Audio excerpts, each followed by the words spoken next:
We've seen the images throughout the day, hundreds coming out to support the truck convoy. There's even a GoFundMe page that at last check has raised about $6 million. But with 90% of Canadian truckers vaccinated and the majority of Canadians as a whole vaccinated against COVID-19, there are questions swirling about who is supporting this cause. You have a number of other groups that have seen this as a way to try to get themselves accepted within a protest movement. Thousands lining up with messages of support.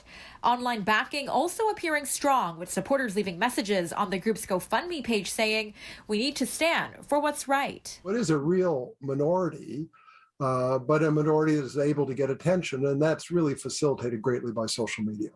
It doesn't take a lot of people to make a huge noise on social media. Professor James Turk is a director of freedom of expression at Ryerson University. He says while the group is small, their presence on social media makes them appear much larger.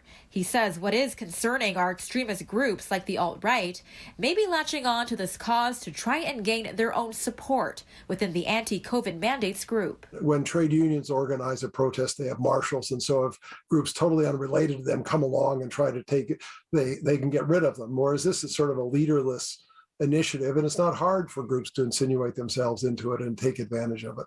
Turk says this isn't a new approach for extremist groups, but something to keep an eye on as they approach Parliament Hill this weekend. And the perspective is these folks have a right to protest and express their views.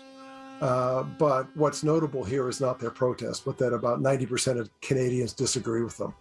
And it's so easy in the reporting, well, you have people who think this and people who disagree, as if it's sort of even, when in fact they're a terribly small minority. Convoy organizers have publicly denied any connection to extreme groups on their Facebook page.